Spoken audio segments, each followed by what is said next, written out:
अऊज़ु बिल्लाहि मिनश शैतानिर रजीम। बिस्मिल्लाहिर रहमानिर रहीम। तारीफ अल्लाह के लिए है जिसने जमीन और आसमान बनाए, रोशनी और अंधेरों को पैदा किया। फिर भी वे लोग जिन्होंने सत्य संदेश को मानने से इनकार कर दिया है, दूसरों को अपने रब का समकक्ष ठहरा रहे हैं। ये है जिसने तुम्हें मिट्टी से पैदा किया, फिर तुम्हारे लिए जिंदगी की एक मुद्दत निश्चित कर दी, और एक दूसरी अवधि और भी है जो उसके यहाँ निश्चित है, मगर तुम लोग संदेह में पड़े हुए हो। वही एक अल्लाह आसमानों में भी है और जमीन में भी, तुम्हारे खुले और छिपे सब हाल जानता है, और जो बुराई या भलाई तुम कमाते हो उससे खूब परिचित है। लोगों का हाल ये है कि उनके रब की निशानियों में से कोई निशानी ऐसी नहीं जो उनके सामने आई हो और उन्होंने उससे मुंह न मोड़ लिया हो। अतएव अब जो सत्य उनके पास आया तो उसे भी उन्होंने झुठला दिया। अच्छा, जिस चीज की वे अब तक हंसी उड़ाते रहे हैं, जल्द ही उसके बारे में कुछ खबरें उन्हें पहुंचेंगी। इन्होंने देखा नहीं कि इनसे पहले कितनी ऐसी कौमों को हम तबाह कर चुके हैं जिनकी अपने अपने युग में प्रधानता और बड़ा प्रभाव रहा है। उनको हमने धरती में वो प्रभुत्व प्रदान किया था जो तुम्हें नहीं प्रदान किया है। उन पर हमने आसमान से खूब बारिशें बरसाईं और उनके नीचे नहरें बहा दी, मगर जब उन्होंने कृतज्ञता से काम लिया तो आखिरकार हमने उनके गुनाहों के बदले में उन्हें तबाह कर दिया और उनकी जगह दूसरे दौर की कौमों को उठाया। पैगंबर, अगर हम तुम्हारे ऊपर कोई कागज में लिखी लिखाई किताब भी उतार देते और लोग उसे अपने हाथों से छू कर भी देख लेते, तब भी जिन्होंने सत्य का इनकार किया है वे यही कहते कि ये तो खुला जादू है। कहते हैं कि इस नबी पर कोई फरिश्ता क्यों नहीं उतारा गया। अगर कहीं हमने फरिश्ता उतार दिया होता तो अब तक कभी का फैसला हो चुका होता, फिर इन्हें कोई मोहलत न दी जाती। और अगर हम फरिश्ते को उतारते तब भी उसे इंसानी शक्ल में ही उतारते, और इस तरह इन्हें उसी संदेह में डाल देते जिसमें अब ये पड़े हुए हैं। तुमसे पहले भी बहुत से रसूलों की हंसी उड़ाई जा चुकी है, मगर उन हंसी उड़ाने वालों पर आखिरकार वही हकीकत छाकर रही जिसकी वे हंसी उड़ाते थे। इनसे कहो, तनिक जमीन में चल फिर कर देखो झुठलाने वालों का क्या अंजाम हुआ है। से पूछो, आसमानों और जमीन में जो कुछ है वो किसका है? कहो, सब कुछ अल्लाह ही का है। उसने दयालुता की नीति अपने लिए अनिवार्य कर ली है, इसीलिए वो अवज्ञाओं और सरकशियों पर तुम्हें जल्दी से नहीं पकड़ता। क़यामत के दिन वो तुम सबको जरूर इकट्ठा करेगा। ये बिल्कुल एक असंदिग्ध हकीकत है, मगर जिन लोगों ने अपने आप को खुद तबाही के खतरे में डाल लिया है वे इसे नहीं मानते। रात के अंधेरे और दिन के उजाले में जो कुछ ठहरा हुआ है सब अल्लाह का है, और वो सब कुछ सुनता और जानता है। कहो, अल्लाह को छोड़कर क्या मैं किसी और को अपना सरपरस्त बना लूं? उस अल्लाह को छोड़कर जो जमीन और आसमान का पैदा करने वाला है और जो रोजी देता है, रोजी लेता नहीं है। कहो, मुझे तो यही आदेश दिया गया है कि सबसे पहले मैं उसके आगे आज्ञा पालन की भावना से झुक जाऊं, और ताकीद की गई है कि कोई ईश्वर का साझीदार बनाता है तो बनाए। तू किसी हाल में मुशरिकों यानी बहुदेववादियों में शामिल न हो। अगर मैं अपने रब की नाफरमानी करूं तो डरता हूं कि एक बड़े भयानक दिन मुझे सजा भुगतनी पड़ेगी। उस दिन जो सजा से बच गया उस पर अल्लाह ने बड़ी ही दया की, और यही खुली सफलता है। अगर अल्लाह तुम्हें किसी तरह का नुकसान पहुंचाए तो उसके सिवा कोई नहीं जो तुम्हें उस नुकसान से बचा सके, और अगर वो तुम्हें कोई भलाई पहुंचाए तो उसे हर चीज की सामर्थ्य प्राप्त है। उसे अपने सेवकों पर पूर्ण अधिकार प्राप्त है, और वो जानता और खबर रखता है। इनसे पूछो, किसकी गवाही सबसे बढ़कर है? कहो, मेरे और तुम्हारे बीच अल्लाह गवाह है, और ये कुरान मेरी ओर वही यानी प्रकाशना के द्वारा भेजा गया है, ताकि तुम्हें और जिस को ये पहुंचे सबको सावधान कर दूं। क्या वास्तव में तुम लोग ये गवाही दे सकते हो कि अल्लाह के साथ दूसरे पूज्य भी हैं? कहो, मैं तो इसकी गवाही हरगिज नहीं दे सकता। कहो, ईश्वर तो वही एक है और मैं उस शिर्क यानी बहुदेववाद से बिल्कुल बेजार हूं जिसमें तुम पड़े हो। जिन लोगों को हमने किताब दी है वे इस बात को इस तरह असंदिग्ध रूप से पहचानते हैं जैसे उनको अपने बेटों के पहचानने में कोई संदेह नहीं होता, मगर जिन्होंने अपने आप को खुद घाटे में डाल दिया है वे इसे नहीं मानते। और उस व्यक्ति से बढ़कर जालिम कौन होगा जो अल्लाह पर झूठा आरोप लगाए या अल्लाह की निशानियों को झुठलाए। यकीनन ऐसे जालिम कभी सफल नहीं हो सकते। जिस दिन हम इन सब को इकट्ठा करेंगे और मुशरिकों यानी बहुदेववादियों से पूछेंगे कि अब वे तुम्हारे ठहराए हुए साझीदार कहाँ हैं जिनको तुम अपना ईश्वर समझते थे, तो वे इसके सिवा कोई उपद्रव न मचा सकेंगे कि ये झूठा बयान दें कि ए हमारे रब, तेरी कसम हम हरगिज मुशरिक यानी बहुदेववादी न थे। देखो उस समय ये किस तरह अपने ऊपर आप झूठ गढ़ेंगे और वहां इनके सारे बनावटी माबूद यानी उपास्य गुम हो जाएंगे। इनसे कुछ लोग ऐसे हैं जो कान लगाकर तुम्हारी बात सुनते हैं, मगर हाल ये है कि हमने उनके दिलों पर पर्दे डाल रखे हैं जिनके कारण वे उसको कुछ नहीं समझते, और उनके कानों में बोझ डाल दिया है कि सब कुछ सुनने पर भी कुछ नहीं सुनते। वे चाहे कोई निशानी देख लें उस पर ईमान नहीं लाएंगे। बात यहां तक पहुंच चुकी है कि जब वे तुम्हारे पास आकर तुमसे झगड़ते हैं तो उनमें से जिन लोगों ने इनकार का फैसला कर लिया है वे सारी बातें सुनने के बाद यही कहते हैं कि ये एक पुरातन कथा के सिवा कुछ नहीं। वे उस चीज को जो सत्य है कबूल करने से लोगों को रोकते हैं और स्वयं भी उससे दूर भागते हैं। वे समझते हैं कि इस कर्म से वे तुम्हारा कुछ बिगाड़ रहे हैं, हालांकि वास्तव में वे खुद अपनी तबाही का सामान कर रहे हैं, मगर उन्हें इसका ज्ञान नहीं है। यही अच्छा होता कि तुम उस समय की हालत को देख सकते जब वे दोज़ख के किनारे खड़े किए जाएंगे। उस समय वे कहेंगे कि क्या ही अच्छा होता कि कोई राह ऐसी निकल सकती कि हम दुनिया में फिर वापस भेजे जाएं और अपने रब की निशानियों को न झुठलाएं और ईमान लाने वालों में शामिल हों। वास्तव में ये बात वे सिर्फ इस कारण कहेंगे कि जिस हकीकत पर उन्होंने पर्दा डाल रखा था वो उस समय खुले रूप में उनके सामने आ चुका होगा, वरना अगर उन्हें पहले की जिंदगी की ओर वापस भेजा जाए तो फिर वही सब कुछ करें जिससे उन्हें रोका गया है। वे तो हैं ही झूठे, इसीलिए अपनी इस इच्छा के व्यक्त करने में भी झूठ ही से काम लेंगे। आज ये लोग कहते हैं कि जिंदगी जो कुछ भी है बस यही हमारी दुनिया की जिंदगी है और हम मरने के बाद हरगिज दोबारा न उठाए जाएंगे।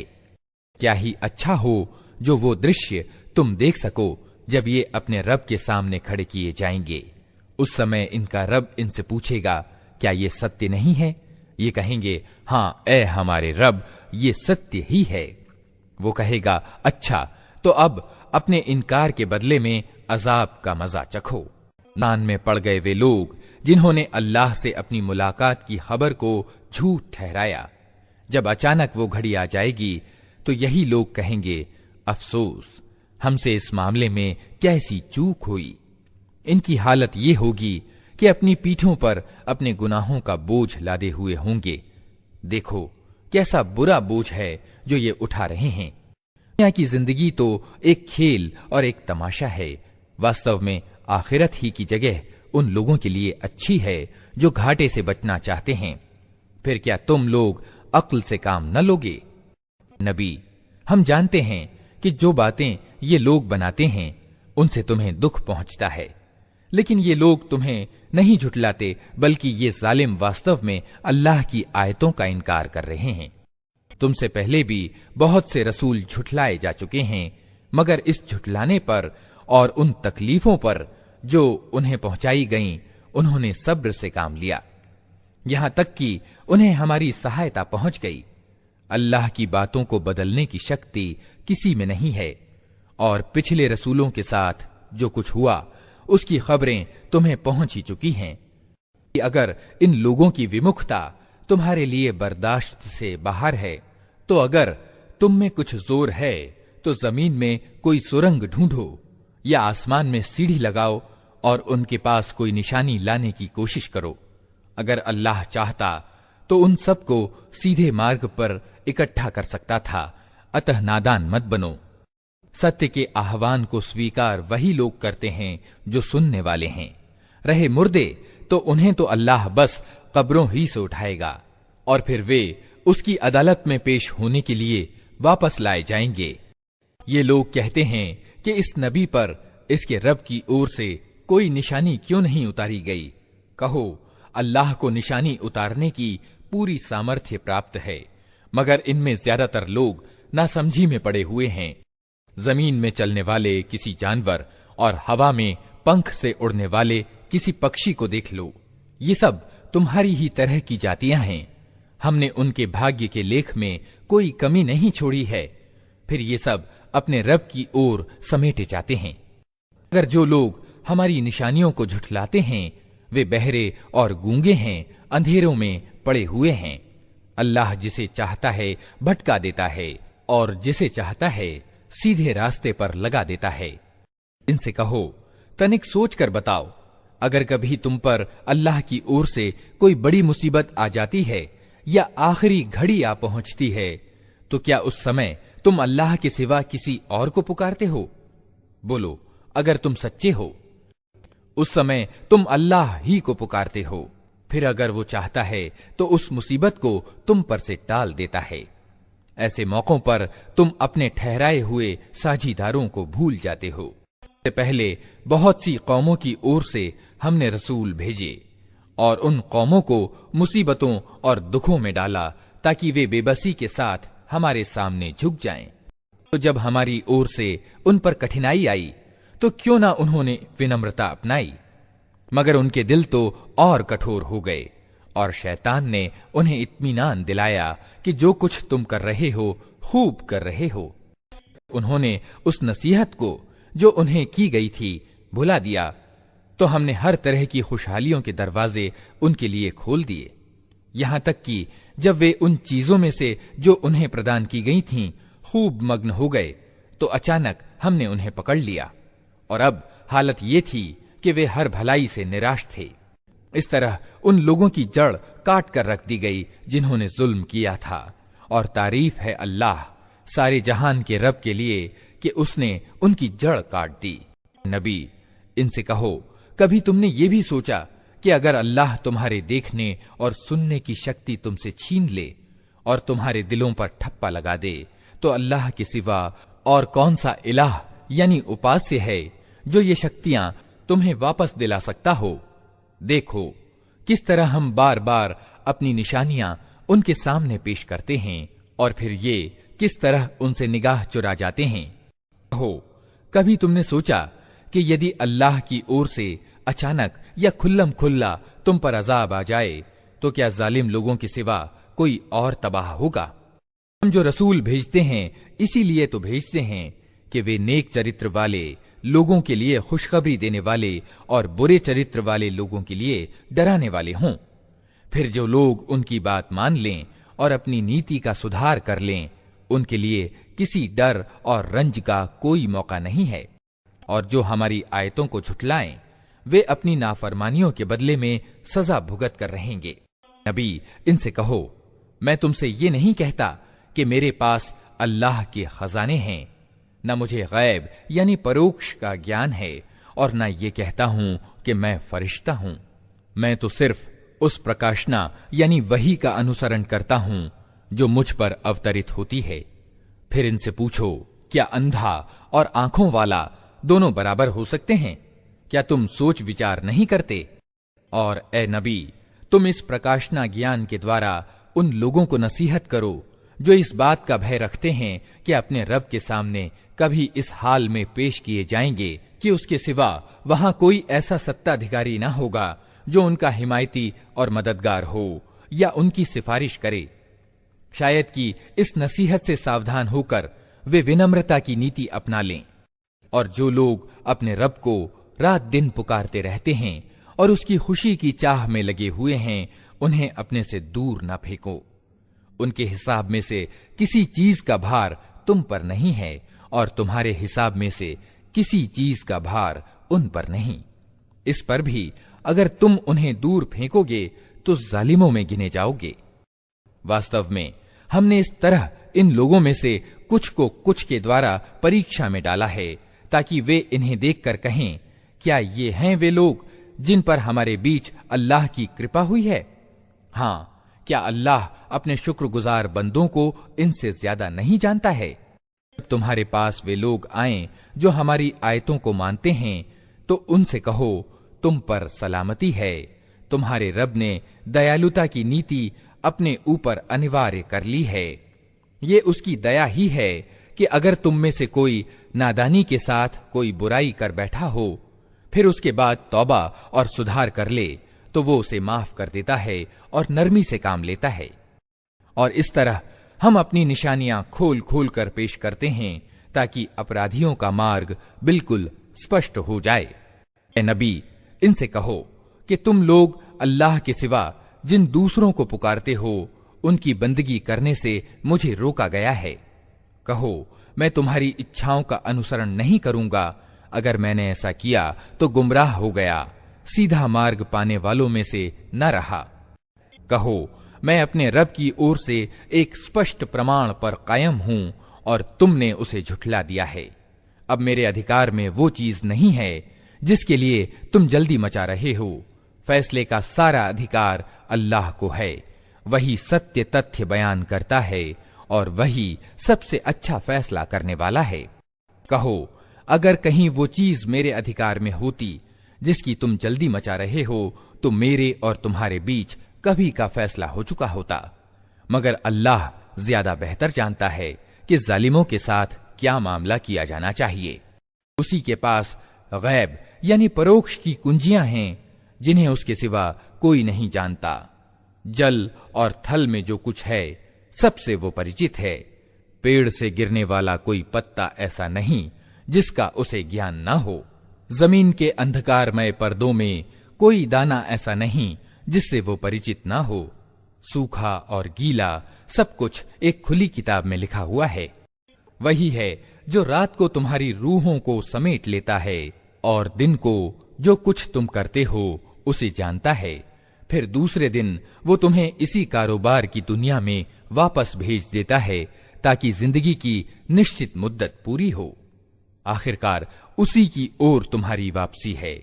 फिर वो तुम्हें बता देगा कि तुम क्या करते रहे हो। अपने बंदों पर उसे पूरी कुदरत हासिल है और तुम पर निगरानी करने वाला मुकर्रर करके भेजता है। यहां तक कि जब तुम में से किसी की मौत का समय आ जाता है, तो उसके भेजे हुए फरिश्ते उसकी जान निकाल लेते हैं और अपनी जिम्मेदारी निभाने में तनिक कोताही नहीं करते। फिर सब के सब अल्लाह अपने वास्तविक मालिक की ओर वापस लाए जाते हैं। सावधान हो जाओ, फैसले के सारे अधिकार उसी को प्राप्त हैं और वो हिसाब लेने में बहुत तेज है। ए नबी, इनसे पूछो, सहरा और समुद्र के अंधेरों में कौन तुम्हें खतरों से बचाता है? कौन है जिससे तुम मुसीबत में गिड़गिड़ा गिड़गिड़ा कर और चुपके चुपके दुआएं मांगते हो? किससे कहते हो कि अगर इस मुसीबत से उसने हमें बचा लिया तो हम जरूर कृतज्ञ होंगे? कहो, अल्लाह तुम्हें उससे और हर तकलीफ से छुटकारा देता है, फिर तुम दूसरों को उसका साझीदार ठहराते हो। कहो, उसे इसकी सामर्थ्य प्राप्त है कि तुम पर कोई अजाब ऊपर से उतार दे या तुम्हारे पांव के नीचे से ले आए, या तुम्हें गिरोहों में बांट करके एक गिरोह को दूसरे गिरोह की ताकत का मजा चखवा दे। देखो, हम किस तरह बार बार विभिन्न ढंग से अपनी निशानियां इनके सामने पेश कर रहे हैं, शायद कि ये हकीकत को समझ लें। तुम्हारी जाति के लोग उसका इनकार कर रहे हैं, हालांकि वो हकीकत है। इनसे कह दो कि मैं तुम पर कोई हवालेदार नहीं बनाया गया हूं। हर खबर के पूरे होने का एक समय निश्चित है, जल्द ही तुमको खुद अंजाम मालूम हो जाएगा। ए नबी, जब तुम देखो कि लोग हमारी आयतों में नुक्ताचीनियां कर रहे हैं तो उनके पास से हट जाओ, यहां तक कि वे इस बातचीत को छोड़कर दूसरी बातों में लग जाएं। और अगर कभी शैतान तुम्हें भुलावे में डाल दे तो जिस समय तुम्हें इस गलती का ख्याल आ जाए उसके बाद फिर ऐसे जालिमों के पास ना बैठो। उनके हिसाब में से किसी चीज की जिम्मेदारी परहेजगार लोगों पर नहीं है, अलबत्ता नसीहत करना उनका कर्तव्य है। शायद वे गलत नीति अपनाने से बच जाएं। तो उन लोगों को जिन्होंने अपने धर्म को खेल और तमाशा बना रखा है और जिन्हें दुनिया की जिंदगी धोखे में डाले हुए है, हाँ, मगर ये कुरान सुनाकर समझाते और चेतावनी देते रहो कि कहीं कोई व्यक्ति अपने किए करतूतों के वबाल में गिरफ्तार होकर न रह जाए और ग्रस्त भी इस हाल में हो कि अल्लाह से बचाने वाला कोई हिमायती व मददगार और कोई सिफारिशी उसके लिए ना हो। और अगर वो हर संभव चीज बदले यानी फिदिया में देकर छूटना चाहे तो वो भी उससे कबूल न की जाए, क्योंकि ऐसे लोग तो खुद अपनी कमाई के नतीजे में पकड़े जाएंगे। उनको तो अपने सत्य के इनकार के बदले में खौलता हुआ पानी पीने को और दर्दनाक अजाब भुगतने को मिलेगा। ऐ नबी, इनसे पूछो, क्या हम अल्लाह को छोड़कर उनको पुकारें जो न हमें फायदा दे सकते हैं न नुकसान, और जबकि अल्लाह हमें सीधा मार्ग दिखा चुका है, तो क्या अब हम उल्टे पांव फिर जाएं? क्या हम अपनी हालत उस व्यक्ति की सी बना लें जिसे शैतानों ने बयाबान में भटका दिया हो और वो हैरान व परेशान फिर रहा हो, हालांकि उसके साथ ही उसे पुकार रहे हों कि इधर आ, ये सीधी राह मौजूद है। कहो, वास्तव में सही मार्गदर्शन तो सिर्फ ईश्वर ही का मार्गदर्शन है और उसकी ओर से हमें ये आदेश मिला है कि विश्व के मालिक के आगे आज्ञाकारिता के साथ सिर झुका दो, नमाज कायम करो और उसकी नाफरमानी से बचो, उसी की ओर तुम समेटे जाओगे। वही है जिसने आसमान और जमीन को हक के साथ पैदा किया है, और जिस दिन वो कहेगा कि हश्र यानी कयामत हो जाए, उसी दिन वो हो जाएगा। उसका कहना बिल्कुल सत्य है। और जिस दिन सूर यानी नरसिंघा में फूंक मारी जाएगी, उस दिन बादशाही उसी की होगी। वो गैब यानी छिपे और शहादत यानी खुले हर चीज का ज्ञाता है और तत्वदर्शी और खबर रखने वाला है। इब्राहिम की घटना याद करो, जबकि उसने अपने बाप आजर से कहा था, क्या तू मूर्तियों को इलाह यानी उपास्य बनाता है?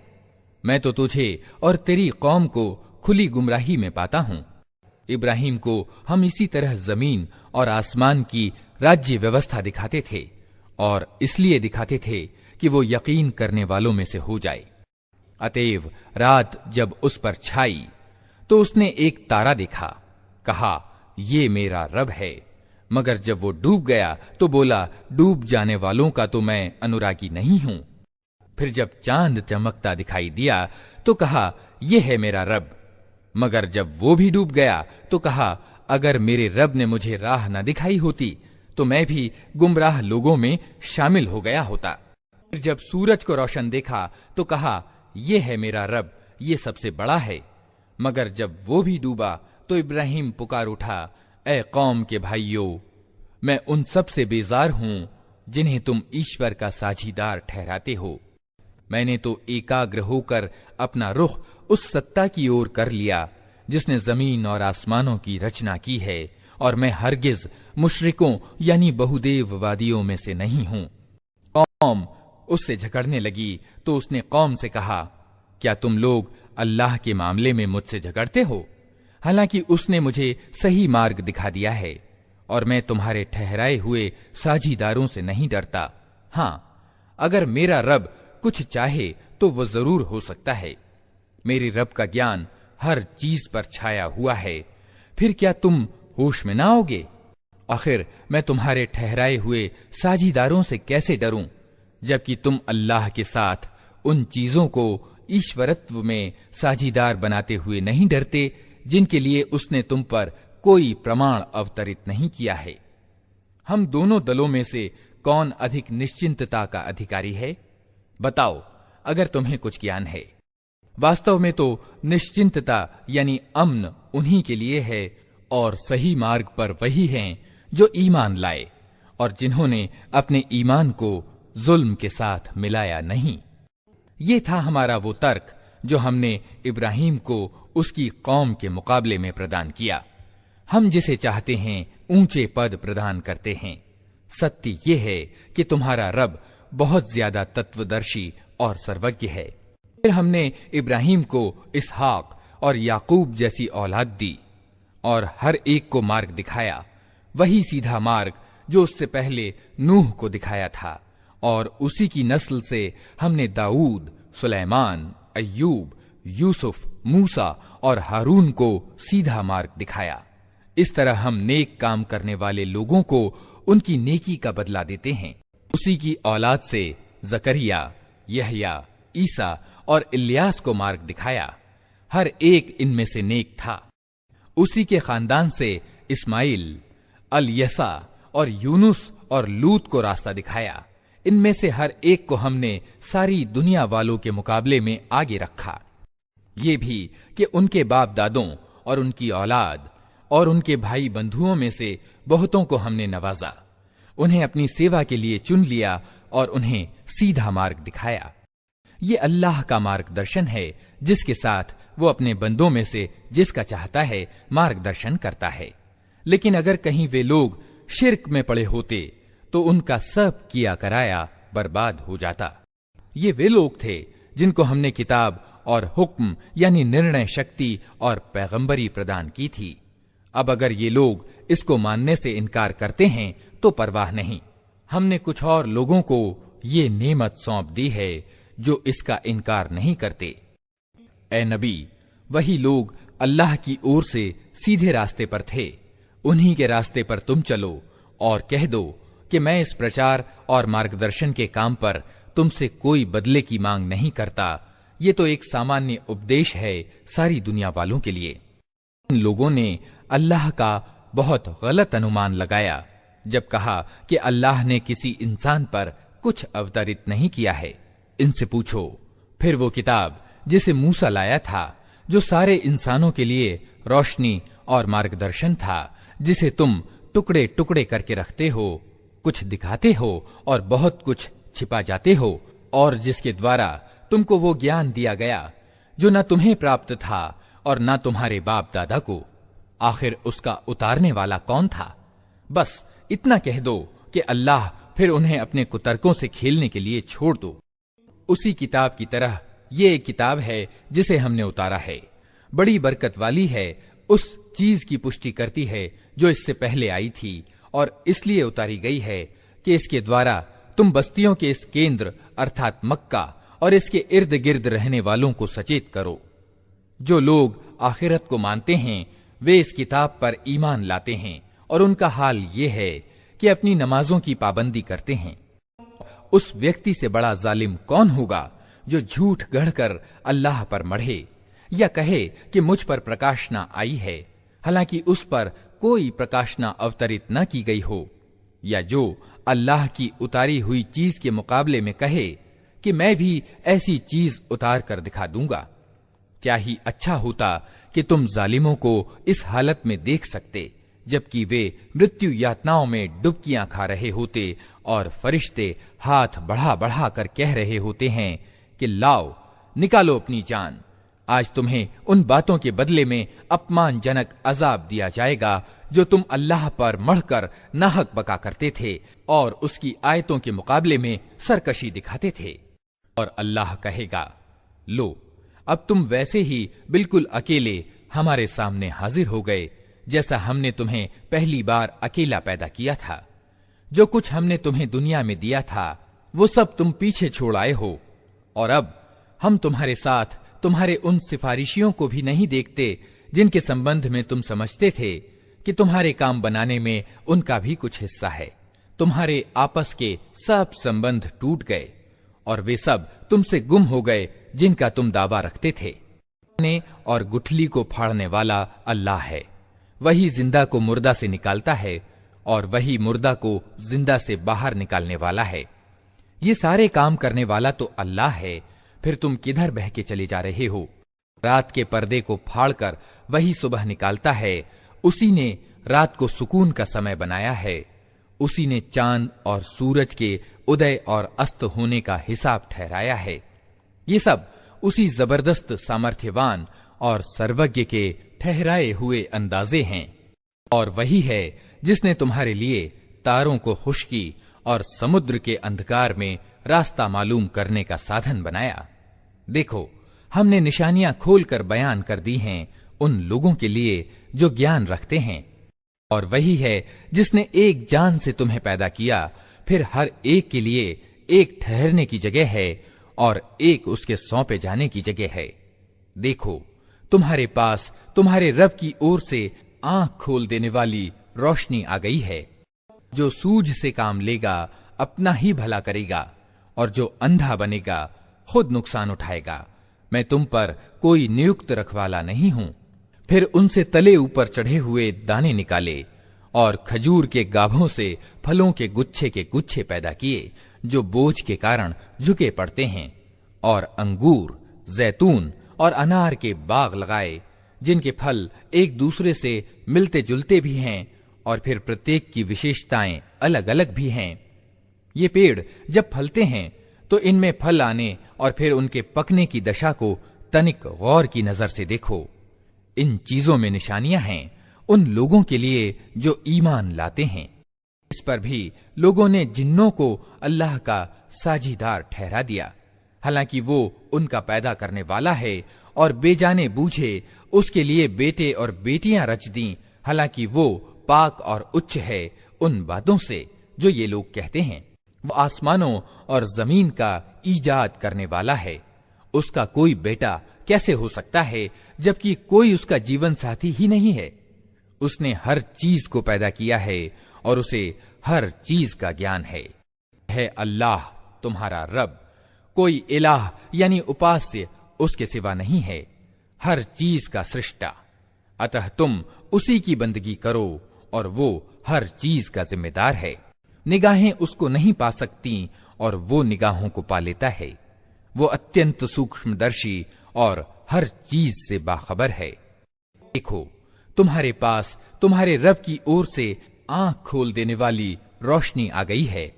अब जो सूझ से काम लेगा अपना ही भला करेगा, और जो अंधा बनेगा खुद नुकसान उठाएगा। मैं तुम पर कोई नियुक्त रखवाला नहीं हूं। तरह हम अपनी आयतों को बार बार विभिन्न ढंग से बयान करते हैं, और इसलिए करते हैं कि ये लोग कहें कि तुम किसी से पढ़ आए हो, और जो ज्ञानवान हैं उन पर हम सत्य को स्पष्ट कर दें। नबी, उस प्रकाशना का अनुसरण किए जाओ जो तुम पर तुम्हारे रब की ओर से अवतरित हुई है, क्योंकि उस एक रब के सिवा कोई और इलाह यानी उपास्य नहीं है, और इन मुशरिकों यानी बहुदेववादियों के पीछे ना पड़ो। अगर अल्लाह चाहता तो वो खुद ऐसी व्यवस्था कर सकता था कि ये लोग साझीदार न बनाते। तुमको हमने उन पर रखवाला नियुक्त नहीं किया है और न तुम उन पर हवालेदार हो। और ऐ मुसलमानों, ये लोग अल्लाह के सिवा जिनको पुकारते हैं उन्हें गालियां न दो। कहीं ऐसा न हो कि ये शिर्क यानी बहुदेववाद से आगे बढ़कर अज्ञान के कारण अल्लाह को गालियां देने लगें। हमने तो इसी तरह हर गिरोह के लिए उसके कर्म को सुहावना बना दिया है, फिर उन्हें अपने रब ही की ओर पलट कर आना है। उस समय वो उन्हें बता देगा कि वे क्या करते रहे हैं। लोग कड़ी कड़ी कस्में खा खा कर कहते हैं कि अगर कोई निशानी अर्थात चमत्कार हमारे सामने आ जाए तो हम उसको मान लेंगे। ऐ नबी, इनसे कहो कि निशानियां तो अल्लाह के अधिकार में हैं, और तुम्हें कैसे समझाया जाए कि अगर निशानियां आ भी जाएं तो ये ईमान लाने वाले नहीं। हम उसी तरह उनके दिलों और निगाहों को फेर रहे हैं जिस तरह ये पहली बार उस किताब पर ईमान नहीं लाए थे। हम इन्हें इनकी सरकशी ही में भटकने के लिए छोड़ देते हैं। अगर हम फरिश्ते भी इन पर उतार देते और मुर्दे इनसे बातें करते और दुनिया भर की चीजों को हम इनकी आंखों के सामने इकट्ठा कर देते, तब भी ये ईमान लाने वाले न थे। ये और बात है कि अल्लाह ही यही चाहता हो कि ये ईमान लाएं, मगर ज्यादातर लोग नादानी की बातें करते हैं। और ने तो इसी तरह हमेशा शैतान इंसानों और शैतान जिन्नों को हर नबी का दुश्मन बनाया है, जो एक दूसरे के मन में चिकनी चुपड़ी बातें, धोखा और फरेब देने के लिए डाला करते रहे हैं। अगर तुम्हारा रब चाहता कि वे ऐसा न करें तो वे कभी न करते। अतः तुम उन्हें उनके हाल पर छोड़ दो कि झूठे बकवास करते रहें। ये सब कुछ हम उन्हें इसीलिए करने दे रहे हैं कि जो लोग आखिरत को नहीं मानते, उनके दिल इस सुहावने धोखे की ओर झुकें और वे उससे राजी हो जाएं और उन बुराइयों को करें जो वे करना चाहते हैं। जब हाल ये है तो क्या मैं अल्लाह के सिवा कोई और फैसला करने वाला तलाश करूं? हालांकि उसने पूरे विस्तार के साथ तुम्हारी ओर किताब अवतरित कर दी है, और जिन लोगों को हमने तुमसे पहले किताब दी थी वे जानते हैं कि ये किताब तुम्हारे रब ही की ओर से सत्य के साथ उतरी है। अतः तुम संदेह करने वालों में शामिल न हो। तुम्हारे रब की बात सच्चाई और इंसाफ की दृष्टि से पूर्ण है। कोई उसके आदेशों को बदलने वाला नहीं है, और वो सब कुछ सुनता और जानता है। और ए नबी, अगर तुम उनके बहुतेरे लोगों के कहने पर चलो जो जमीन पर बसते हैं, तो वे तुम्हें अल्लाह के मार्ग से भटका देंगे। वे तो सिर्फ अटकल पर चलते और अटकल दौड़ाते हैं। वास्तव में तुम्हारा रब ज्यादा जानता है कि कौन उसके मार्ग से हटा हुआ है और कौन सीधे मार्ग पर है। अगर तुम लोग अल्लाह की आयतों पर ईमान रखते हो तो जिस जानवर पर अल्लाह का नाम लिया गया हो उसका मांस खाओ। आखिर क्या कारण है कि तुम वो चीज न खाओ जिस पर अल्लाह का नाम लिया गया हो? हालांकि जिन चीजों का इस्तेमाल विवशता की स्थिति के सिवा दूसरी सभी स्थितियों में अल्लाह ने हराम कर दिया है, उनका विवरण वो तुम्हें बता चुका है। अधिकतर लोगों का हाल ये है कि ज्ञान के बिना वे सिर्फ अपनी इच्छाओं के आधार पर पथभ्रष्ट करने वाली बातें करते हैं। इन सीमाओं से आगे बढ़ने वालों को तुम्हारा रब खूब जानता है। तुम खुले गुनाहों से भी बचो और छिपे गुनाहों से भी। जो लोग गुनाह कमाते हैं वे अपनी इस कमाई का बदला पाकर रहेंगे। और जिस जानवर को अल्लाह का नाम लेकर ज़बह न किया गया हो उसका मांस न खाओ। ऐसा करना सीमा का उल्लंघन है। शैतान अपने साथियों के दिलों में संदेह और आक्षेप की बातें डाल देते हैं ताकि वे तुमसे झगड़ा करें। लेकिन अगर तुम उनके कहने पर चले तो यकीनन तुम मुशरिक यानी बहुदेववादी हो। वो व्यक्ति जो पहले मुर्दा था, फिर हमने उसको जिंदगी दी और उसको वो प्रकाश प्रदान किया जिसके उजाले में वो लोगों के बीच जिंदगी की राह तय करता है, उस व्यक्ति की तरह हो सकता है जो अंधेरों में पड़ा हुआ हो और किसी तरह उनसे न निकलता हो। अधर्मियों के लिए तो इसी तरह उनके कर्म सुहावने बना दिए गए हैं, और इसी तरह हमने हर बस्ती में उसके बड़े बड़े अपराधियों को लगा दिया है कि वहां अपने छल कपट का जाल फैलाएं। वास्तव में वे अपने छल कपट के जाल में खुद फंसते हैं, मगर उन्हें इसकी समझ नहीं है। जब उनके सामने कोई आयत आती है तो वे कहते हैं हम न मानेंगे जब तक कि वो चीज खुद हमको न दी जाए जो अल्लाह के रसूलों को दी गई है। अल्लाह खूब जानता है कि अपना संदेश पहुंचाने का काम किससे ले और किस तरह ले। करीब है वो समय जब इन अपराधियों को अपनी मक्कारियों के बदले में अल्लाह के यहाँ अपमान और सख्त अजाब का सामना करना पड़ेगा। अतः ये सत्य है कि जिसे अल्लाह राह से लगाने का इरादा करता है उसका सीना इस्लाम के लिए खोल देता है, और जिसे गुमराही में डालने का इरादा करता है उसके सीने को तंग कर देता है और ऐसा भींचता है कि इस्लाम की कल्पना करते ही उसे ऐसा लगने लगता है कि मानो उसकी जान आसमान की ओर उड़ी जा रही है। इस तरह अल्लाह सत्य से भागने और उससे नफरत करने की गंदगी उन लोगों पर डाल देता है जो ईमान नहीं लाते। हालांकि ये मार्ग तुम्हारे रब का सीधा मार्ग है, और इसके चिन्ह उन लोगों के लिए स्पष्ट कर दिए गए हैं जो नसीहत कबूल करते हैं। उनके रब के पास उनके लिए सलामती का घर है और वो उनका संरक्षक है उस सही व्यवहार नीति के कारण जो उन्होंने अपनाई। जिस दिन अल्लाह उन सब लोगों को घेर कर इकट्ठा करेगा, उस दिन वो जिन्नों अर्थात शैतान जिन्नों को संबोधित करके कहेगा कि ए जिन्नों के गिरोह, तुमने तो पूरी इंसानी बिरादरी पर खूब हाथ साफ किया। इंसानों में से जो उनके साथी थे वे निवेदन करेंगे, ए रब, हम में से हर एक ने दूसरे को खूब इस्तेमाल किया है और अब हम उस समय को आ पहुंचे हैं जो तूने हमारे लिए निश्चित कर दिया था। अल्लाह कहेगा, अच्छा, अब आग तुम्हारा ठिकाना है, उसमें तुम हमेशा रहोगे। उससे बचेंगे सिर्फ वही जिन्हें अल्लाह बचाना चाहेगा। बेशक तुम्हारा रब तत्वदर्शी और सर्वज्ञ है। देखो, इस तरह हम आखिरत में जालिमों को एक दूसरे का साथी बनाएंगे उस कमाई के कारण जो वे दुनिया में एक दूसरे के साथ मिलकर करते थे। उस अवसर पर अल्लाह उनसे ये भी पूछेगा कि ए जिन्नों और इंसानों के गिरोह, क्या तुम्हारे पास खुद तुम में से वे पैगंबर नहीं आए थे जो तुमको मेरी आयतें सुनाते और इस दिन के परिणाम से डराते थे?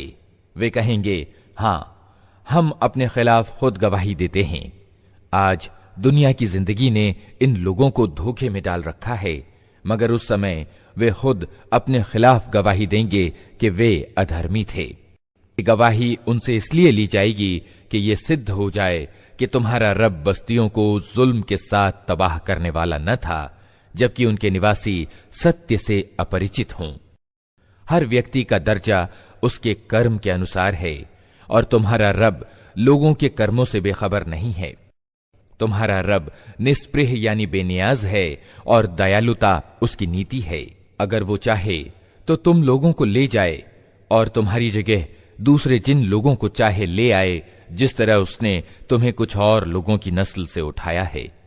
तुमसे जिस चीज का वादा किया जा रहा है वो यकीनन आने वाली है और तुम में अल्लाह को विवश कर देने की ताकत नहीं। नबी, कह दो कि लोगों, तुम अपनी जगह कर्म करते रहो और मैं भी अपनी जगह कर्म कर रहा हूं। जल्दी ही तुम्हें पता लग जाएगा कि परिणाम किसके हक में अच्छा निकलता है। हर हाल में ये सत्य है कि जालिम कभी कामयाब नहीं हो सकते। इन लोगों ने अल्लाह के लिए खुद उसी की पैदा की हुई खेतियों और चौपायों में से एक हिस्सा निश्चित किया है और अपने ख्याल से कहते हैं, ये अल्लाह के लिए है और ये हमारे ठहराए हुए साझीदारों के लिए। फिर जो हिस्सा उनके ठहराए हुए साझीदारों के लिए है वो तो अल्लाह को नहीं पहुंचता, मगर जो अल्लाह के लिए है वो उनके साझीदारों को पहुंच जाता है। कैसे बुरे फैसले करते हैं ये लोग।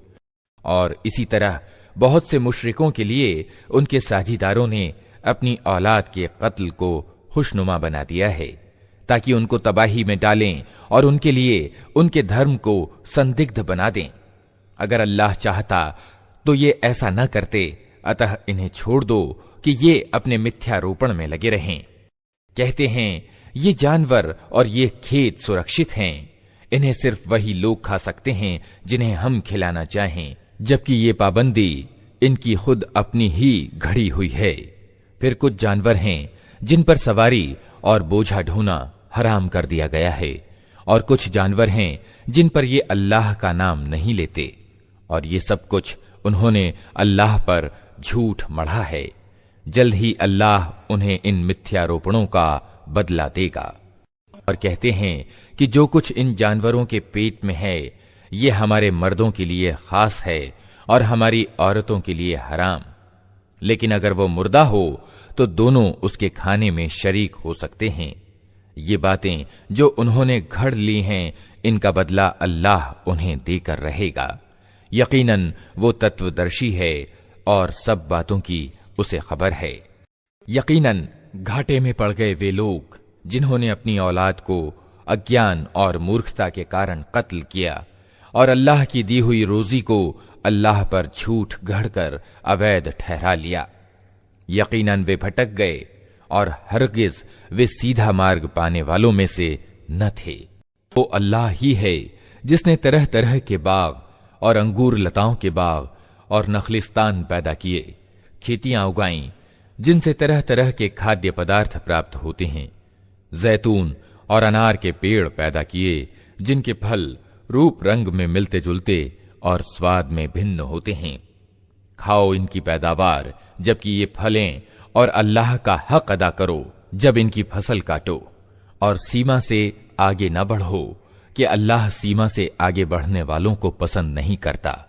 यही है जिसने चौपायों में से वे जानवर भी पैदा किए जिनसे सवारी और बोझ ढोने का काम लिया जाता है, और वे भी जो खाने और बिछाने के काम आते हैं। खाओ उन चीजों में से जो अल्लाह ने तुम्हें प्रदान की हैं, और शैतान की पैरवी न करो क्योंकि वो तुम्हारा खुला दुश्मन है। ये 8 नर मादा हैं, 2 भेड़ की जाति से और 2 बकरी की जाति से।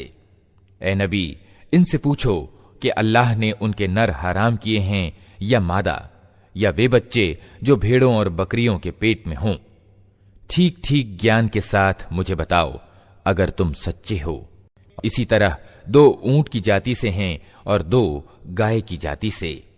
पूछो इनके नर अल्लाह ने हराम किए हैं या मादा, या वे बच्चे जो ऊंटनी और गाय के पेट में हों। क्या तुम उस समय हाजिर थे जब अल्लाह ने इनके हराम होने का आदेश तुम्हें दिया था? फिर उस व्यक्ति से बढ़कर जालिम और कौन होगा जो अल्लाह से जोड़कर झूठी बात कहे ताकि ज्ञान के बिना लोगों का गलत मार्गदर्शन करे। यकीनन अल्लाह ऐसे जालिमों को सीधा मार्ग नहीं दिखाता।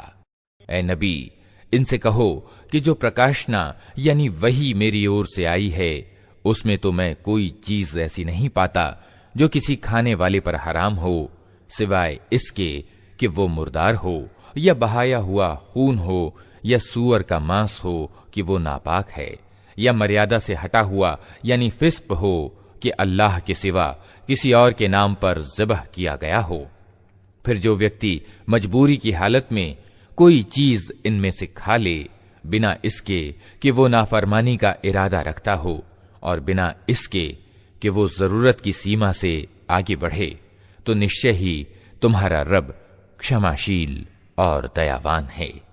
जिन लोगों ने यहूदी धर्म ग्रहण किया, उन पर हमने सब नाखून वाले जानवर हराम कर दिए थे, और गाय की और बकरी की चर्बी भी, सिवाय उसके जो उनकी पीठ या उनकी आंतों से लगी हुई हो या हड्डी से लगी रह जाए। ये हमने उनकी सरकशी की सजा उन्हें दी थी, और ये जो कुछ हम कह रहे हैं बिल्कुल सत्य कह रहे हैं। अब अगर वे तुम्हें झुठलाएं तो उनसे कह दो कि तुम्हारा रब बहुत व्यापक दयालुता वाला है, और अपराधियों से उसके अजाब को फेरा नहीं जा सकता। मुशरिक यानी बहुदेववादी लोग तुम्हारी इन बातों के जवाब में जरूर कहेंगे कि अगर अल्लाह चाहता तो हम साझी न ठहराते, और न हमारे बाप दादा, और न हम किसी चीज को हराम ठहराते।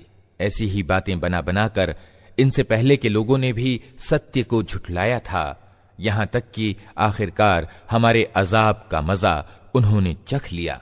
उनसे कहो, क्या तुम्हारे पास कोई ज्ञान है जिसे हमारे सामने पेश कर सको? तुम तो सिर्फ गुमान पर चल रहे हो और निरी कल्पनाएं करते हो। फिर कहो, तुम्हारे इस तर्क के मुकाबले में सत्य को पहुंचा हुआ तर्क तो अल्लाह के पास है। बेशक अगर अल्लाह चाहता तो तुम सबको सीधे रास्ते पर चला देता। उनसे कहो कि लाओ अपने वे गवाह जो इस बात की गवाही दें कि अल्लाह ही ने इन चीजों को हराम किया है। फिर अगर वे गवाही दे दें तो तुम उनके साथ गवाही न देना, और हरगिज उन लोगों की इच्छाओं के पीछे न चलना जिन्होंने हमारी आयतों को झुठलाया है, और जो आखिरत का इनकार करते हैं, और जो दूसरों को अपने रब का समकक्ष बनाते हैं। अभी उनसे कहो कि आओ मैं तुम्हें सुनाऊं तुम्हारे रब ने तुम पर क्या पाबंदियां लगाई हैं। ये कि उसके साथ किसी को साझीदार न बनाओ, और माँ बाप के साथ अच्छा व्यवहार करो, और अपनी औलाद को निर्धनता के भय से कत्ल न करो। हम तुम्हें भी रोजी देते हैं और उनको भी देंगे, और बेशर्मी की बातों के करीब भी न जाओ, चाहे वे खुली हों या छिपी। और किसी जीव की जिसे अल्लाह ने आदरणीय ठहराया है हत्या न करो, मगर हक के साथ। ये बातें हैं जिनका आदेश उसने तुम्हें दिया है शायद कि तुम समझ बूझ से काम लो। और ये कि यतीम के माल के करीब न जाओ मगर ऐसे तरीके से जो सबसे अच्छा हो, यहां तक कि वे अपनी जवानी की उम्र को पहुंच जाएं। और नाप तौल में पूरा इंसाफ करो। हम हर व्यक्ति पर जिम्मेदारी का उतना ही बोझ रखते हैं जितने की उसमें सामर्थ्य है। और जब बात कहो इंसाफ की कहो, चाहे मामला अपने नातेदार ही का क्यों ना हो। और अल्लाह की प्रतिज्ञा को पूरा करो। इन बातों का आदेश अल्लाह ने तुम्हें दिया है, शायद कि तुम नसीहत कबूल करो। साथ ही उसका आदेश ये है कि यही मेरा सीधा मार्ग है, अतः तुम इसी पर चलो और दूसरे मार्गों पर न चलो कि वे उसके मार्ग से हटाकर तुम्हें बिखेर देंगे।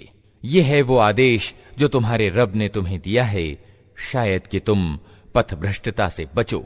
फिर ने मूसा को किताब प्रदान की थी जो भलाई की नीति अपनाने वाले इंसान के लिए नेमत की पूर्णता और हर जरूरी चीज का विवरण और पूरे तौर पर सन्मार्ग की सूचना और दयालुता थी।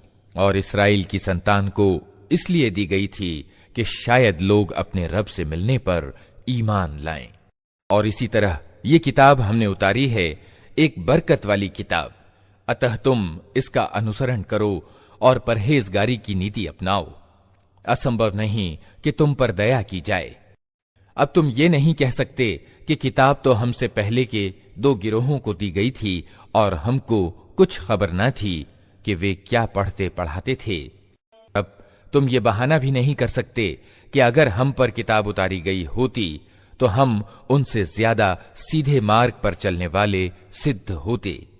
तुम्हारे पास तुम्हारे रब की ओर से एक स्पष्ट प्रमाण और मार्गदर्शन और दयालुता आ गई है। अब उससे बढ़कर जालिम कौन होगा जो अल्लाह की आयतों को झुठलाए और उनसे मुंह मोड़े। जो लोग हमारी आयतों से मुंह मोड़ते हैं, उन्हें इस विमुखता के बदले में हम बुरी से बुरी सजा देकर रहेंगे।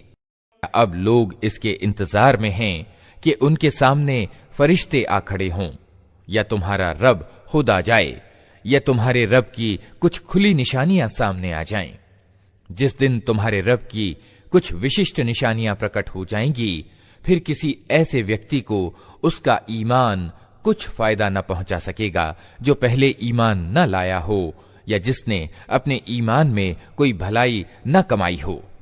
ए नबी, इनसे कह दो कि अच्छा तुम इंतजार करो, हम भी इंतजार करते हैं। जिन लोगों ने अपने धर्म को टुकड़े टुकड़े कर दिया और गिरोह गिरोह बन गए, यकीनन उनसे तुम्हारा कुछ नाता नहीं। उनका मामला तो अल्लाह के हवाले है, वही उनको बताएगा कि उन्होंने क्या कुछ किया है। जो अल्लाह के पास नेकी लेकर आएगा उसके लिए 10 गुना बदला है, और जो बुराई लेकर आएगा उसको उतना ही बदला दिया जाएगा जितना उसने अपराध किया है, और किसी के साथ जुल्म न किया जाएगा।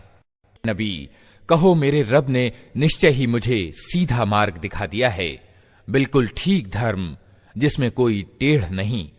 इब्राहिम का तरीका जिसे एकाग्र होकर उसने अपनाया था, और वो मुशरिकों यानी बहुदेववादियों में से न था।